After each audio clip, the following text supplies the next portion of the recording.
Adom TV so Adom TV so bedwedwu media so dey a can see on sempan sa kenan no penso eja me dey Enoch Kwasi Walanyo Wallace agudi catch back up the only nomenclature the professor's degree sports the Alregina Wallace and my same kunya ekwa no kwantin kodin small do saka and ano penso e Ghana agudi eba Jeffers Health Limited the Jeffers do tashe bakui ana airtech Jeffers do memanom ema ensonom say severe waist pains netted to your crutchini and afa odwon south ya ewum sexual weakness e wadwen premature ejaculation burning sensations awdo awo fam rashes egu be man prekesene low sperm count netted to wa on set me kan Jeffers do bi betia boa e mo pomodon sem etia kuyi we abaya so fi sabre continue to panko nani manachi Mr. severe waist pains bi atete menstrual pains na e wadwen and afa abdominal pains oba bi keka white feet na so dey poor candidiasis na chewa edoi demolition exercise wa himfio ne boa e maniama etia kuyi edema and afa miscarriage and infertility Mr. Bomodada on set me kan Jeffers do bi e boa prapra hrawa no mrebo mo atfidi nchineche Jeffers Eba Center Otachimazungu traffic light na se Jeffers Eba Center Kumasi Abrepo Junction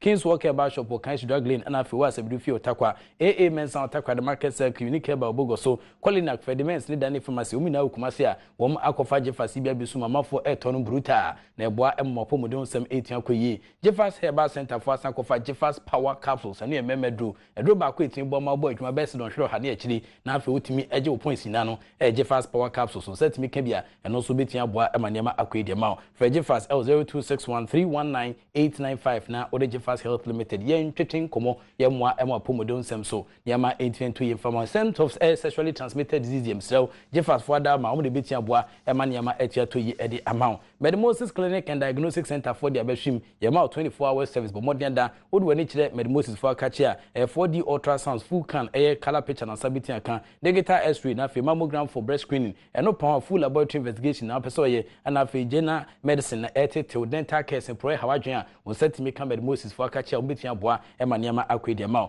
Medimosis asan the poster cure natural tea aba edroi junso makrawa mu how bia wo bia na prepare to ase na utimi enya pomodin emaniama akwedi ma aside the master tea asan appeal so myself in terms of stress the modern down set me come master tea bia obobo bia boa ma odwon so stress ni net me gu e ma so nya kwawisa opomodin sem ho modern da so do ni be chere Tazako Valley Benzum line office no ho ana sabe Campbell Moses Clinic and Diagnostic Center ni ahwe aboa ma opomodin sem etia koyi odo wani echire mu so wadenta barrier ho so a Moses eta ho se botwe san so na henema kokobin road asa obo akitim do wani achire boase no on sabe tia Campbell Moses ni ahwe aboa e ma niama atoye dia ma obetia friend Moses 0244068447 na one Moses for penny for yen twetwen komo yemwa ema opomodon sem so yama ento fambu mfini brekete efamao a journey of 1,000 kilometers begins the very first step yen chase emfanfi enran komo etia pie mu e Ghana Football Association for ho yamfre mo court ana edi ni etwensa chira hwesna chani esie koso a na Accra High Court na grant application for the Attorney General awo hwe nim se kwabia so no enefu amakoma ko ba se du eda enimdie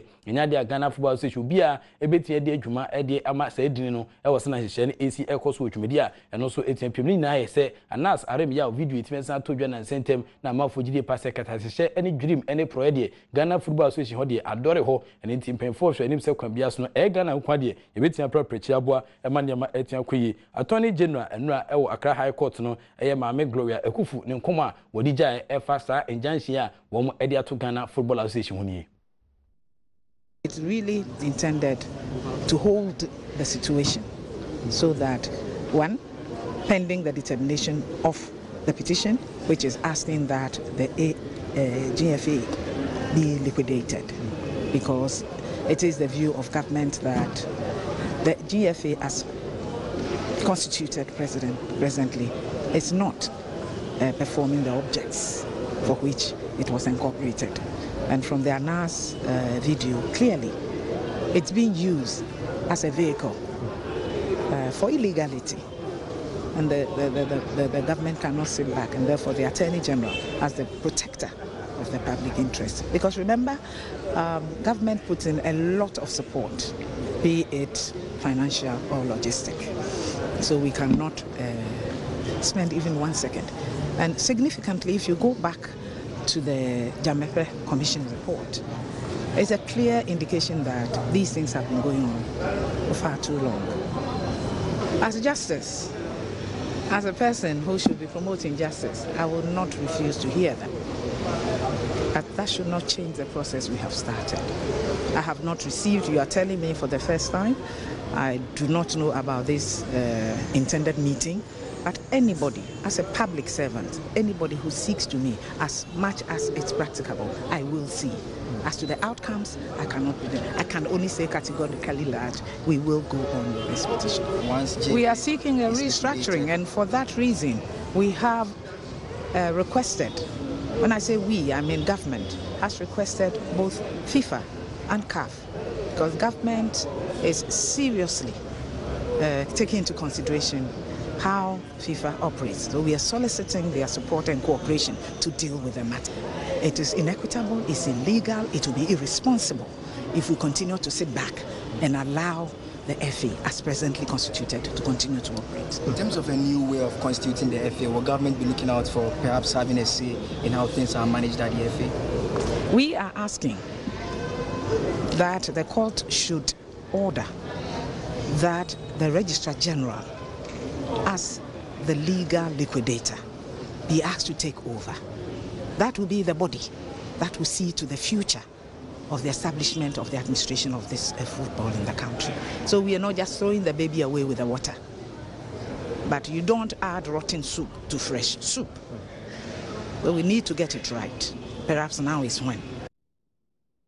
Say Attorney General Gloria Kufu na atene council de nkomo 18 to just hwese na mesi koso a wo monto akwada ne ne hu so nyina ntungu eno achikwa no kwan apro so no yemfa ayefoforo no ensa enka ho nti hwese na nema esi komani abrepa wo mo ene the protector of government interest nti wo mo hwe nim se kwa bia so no process a yede officially eligudity Ghana Football Association no wo mo ehwe nim se kwa bia so no betia tregenera eno anom de ho hihye time san to fem a wo mo eka wo mo sem se nefu amakoma ko be se do 10 days eye interim injunction and yede ato Ghana Football Association. So yetwe ni emfanchile mu enkrafo fom dia na chese Ghana Football Association hona so no owura Fed Papu amanfo be kai pa no ana eye vice eye chairman edema eye president of the Ghana Football Association that owura kwesi ntachi na emibe twem no na ebo adwuma kosi se wo mo etem ne koda wi one ne ntian santo so bi no kofa Georgia kwesi afie so mbeboa owura kwesi ntachi as the time kra na wo free so se Ghana Football Association chairman no na wasambo Georgia kwesi afie so na situ se pay eja ne kwan ede afi vice president libere ne so na Fed Papu echese o ma transfer chedodo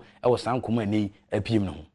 That's another issue for which some of us would want to clamor for calmness and patience and tact in trying to address the issue. Because my understanding of football and association football is that it's the clubs that will make it up.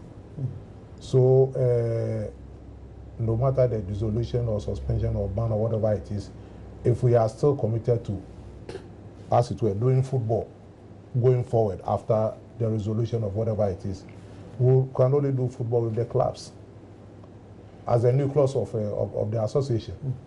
So I don't think there's any intention to disband the Kotokols, the Olympics, the House of Folk, the Bichem United, the Amidaos and the rest in Division 1, the Bravo in Division 2, and the rest.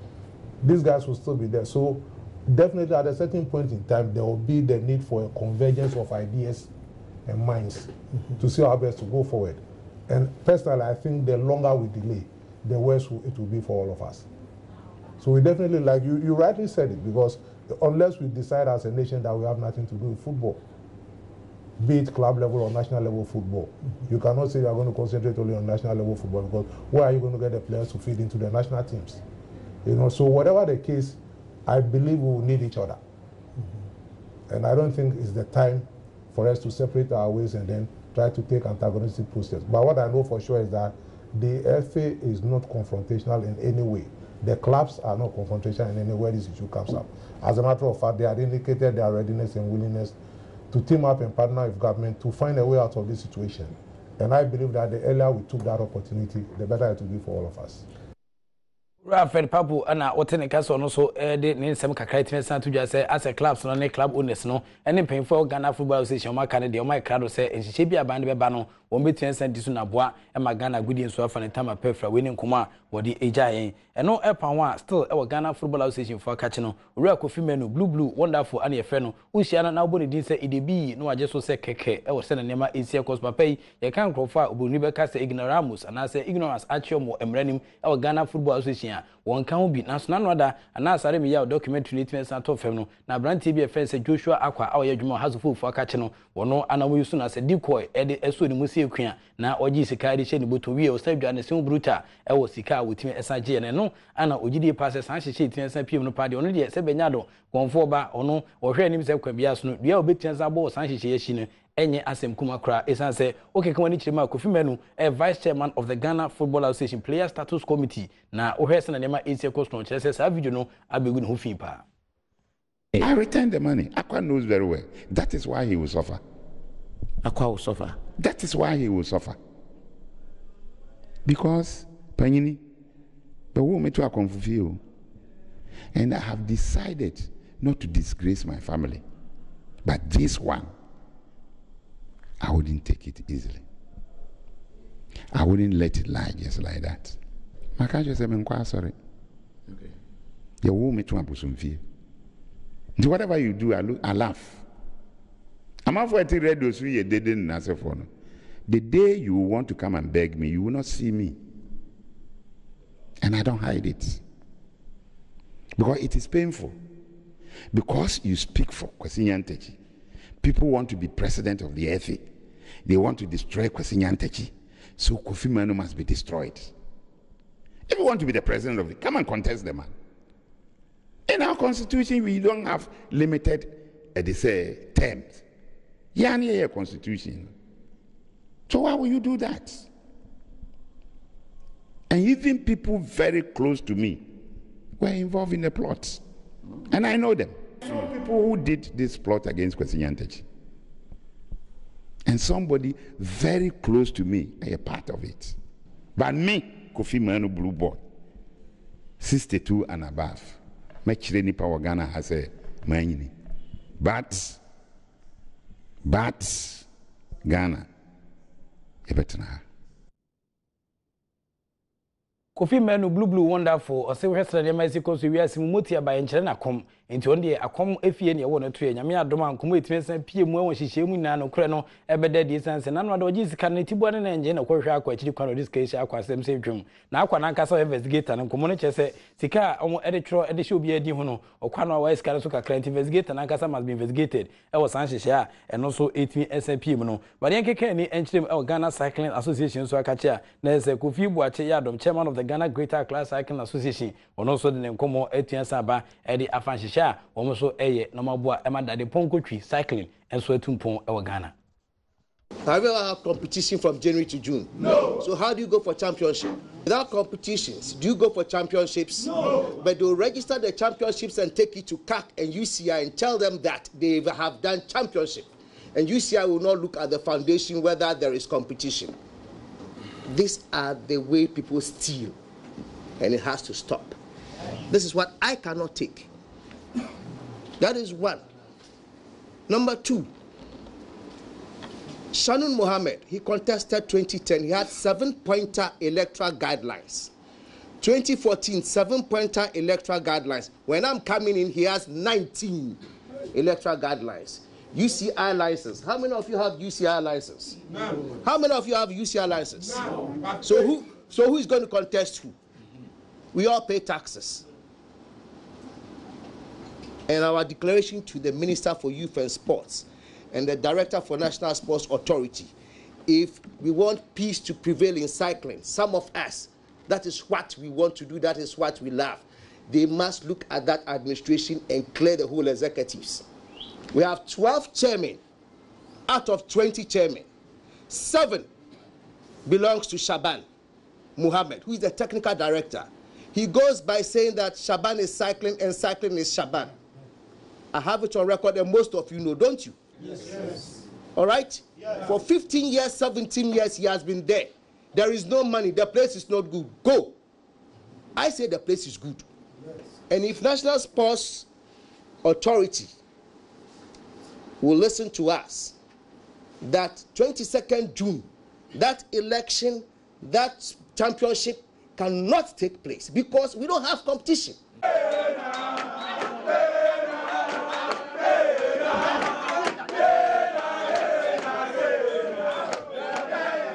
There's a way Ura Kofi Boachi Adom, chairman of the Greater Accra Cycling Federation, out and can say what the cyclists no AFM is doing as a Komukina. And I'll tell some the Kena Epem soil ho out him sampa cycling bed the dead with Kofi Boachi on the chairman Adom Jumedia Omo Egusudin N11 Selba Chrome Hadia Ghana Football Association President Yacheno say Oshe corruption Nelson Wajim. And so Yabane Ghana Football Association for the Tabua Atom so the former Kumakubesidu National Sports Authority Chairman on also Yacheno now so basis Abidi National Sports Authority Yentesa by Abaneum and Nasa or the Tabobia Atom so Yamia Doma Sound Kumui any Biblia Akachi the BDH Navia San Yama Asia Co Medmosis Clinic and Diagnostic Center one and attach the boy medicine cells from creative Jao Posta Cure Natural Team on Sankabi Master Team so honum helpful in the reduction of stress on set me Kibia maybe to me Abo between Afre Medmosis for I was 0244068447 na onen penfo atwin edin south so Jeffas Health Limited wo mo de Jeffas do ta hweba koyi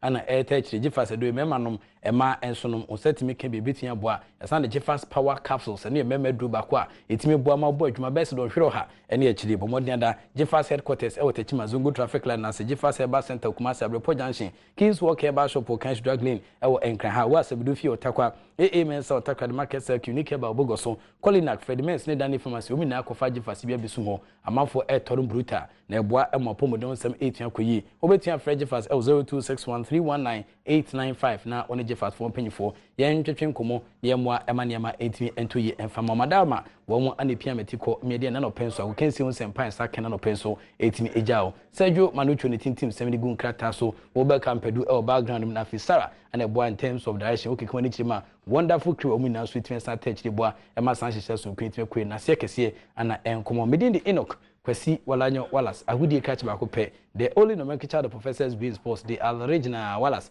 and I'm generally of course evidence based sports presentation it me jaw na me adom na yesaka biwa e be san e dia ba e rade ntene ni ma wonyo kese nyi fi be ni da so ni emfa nko ba bi ni da so the act of being a good guest is to know to say goodbye.